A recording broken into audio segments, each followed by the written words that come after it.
નમસ્કાર મિત્રો, હું ડૉક્ટર અનિલ કલસરિયા.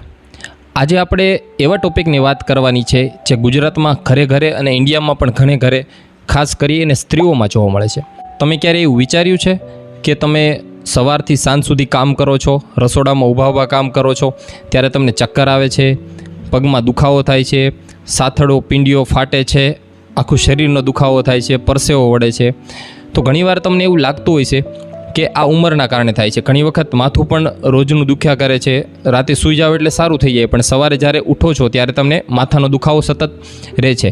તો તમને એવું લાગતું હોય છે કે આ બીજી કોઈ સામાન્ય તકલીફ હશે, પણ નહીં, આ છે તમારા લોહીના ટકાવારીની તકલીફ. તમને લોહીની ટકાવારી કણો જે HB હોય છે એ ઘટતું હોય છે.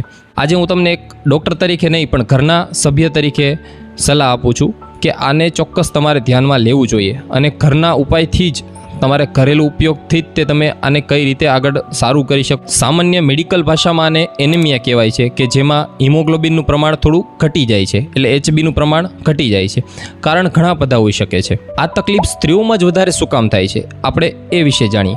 તો સૌથી પહેલાં સ્ત્રીઓમાં માસિક ધર્મમાં 5 દિવસ બ્લીડિંગ થતું રહે છે, એટલે એમના એનેમિયા આવવાના ચાન્સ ખૂબ વધારે હોય છે. બીજું કારણ, સ્ત્રીઓને ડિલિવરી દરમિયાન ઘણીવાર ખૂન વહી જતું હોય છે, એટલે એ દરમિયાન પણ એમને ઘણો બધો ખૂન જતું હોય છે, એટલે HBની ઘટ પડતી હોય છે. અને ત્રીજું મુખ્ય કારણ, ત્યાગની ભાવના, કે ઘરમાં બધા જમી લે પછી લાસ્ટમાં જમવાનું, વધારે ઘટાડું પોતાના હેલ્થને ધ્યાન નહીં રાખી અને છેલ્લે જમવાનું. આ ત્યાગની ભાવમાં પણ તેને ઘણી બધી શરીર ઉપર અસર કરે છે. હવે આપણે આના લક્ષણો શું, કે તમારું હિમોગ્લોબિન ઘટી જાય તો રિપોર્ટ કરાવવો જરૂરી છે તો કે નહીં.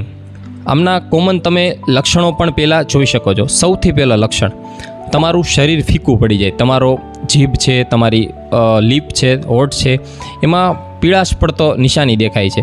તમને દૂરથી જ કોઈક જોવે અને એમ કહે છે કે તમારામાં લોહીની ટકાવારી ઓછી છે. તમારું શરીર આખું પીળાશ પડતું દેખાય છે.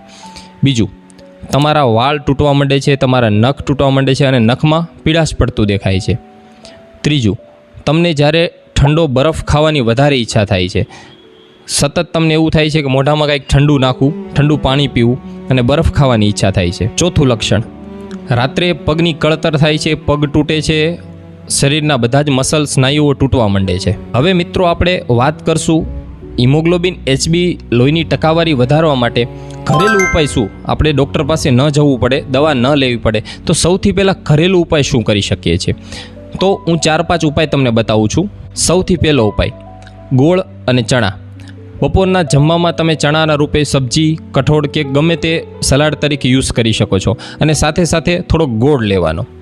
બીજું, સિઝનલ ભાજી, બીટ કે ગાજર, આ 3 વસ્તુ રોજબરોજ તમારે ખાવાથી HB વધે છે. ત્રીજું, કોઈ પણ લીલા પાંદડાવાળી શાકભાજી, બધી પ્રકારની સબ્જી તમારે રેગ્યુલર ખાવી પડે, એમાં વિટામિન A અને વિટામિન C હોય છે. અને ચોથું મહત્ત્વની વસ્તુ, તમે આયરનવાળા વાસણમાં, એટલે કે લોખંડની કડાઈ હોય એમ બનાવેલું રસોઈ ક્યારેક તમારે જમતી રહેવી પડે, કે એમની સાથે ગરમ કરી અને ઘસાઈને એમાં HB આવી શકે, તમારા બોડીમાં અંદર જઈ શકે છે. ડાયરેક્ટ એલોપેથી દવા શરૂ કરવા પહેલાં આપણે આમાં હોમિયોપેથી દવા શરૂ કરી શકીએ છીએ. હોમિયોપેથી દવાથી ઘણો બધો રાહત થઈ શકે, HB વધી શકે છે. ઘણી બધી એવી સારી હોમિયોપેથી દવા છે જે થોડો ટાઈમ પૂરતી લેવાથી શરીરમાં કોઈ પણ પ્રકારનું નુકસાન પણ નથી થતું અને તમારું હિમોગ્લોબિન વધારી આપે છે. મિત્રો, જો આ વિડીયો તમને સારો લાગ્યો હોય તો લાઇક કરો, શેર કરો અને સબસ્ક્રાઈબ કરો. જો તમે લાસ્ટમાં હિમોગ્લોબિનનો રિપોર્ટ ક્યારેક કરાવ્યો હોય તો તમે કમેન્ટમાં કહી શકો છો તમારું હિમોગ્લોબિન ઓછું છે કે તમારે શું જરૂર છે. હું તમને ડાયટ ચાર્ટ આપીશ.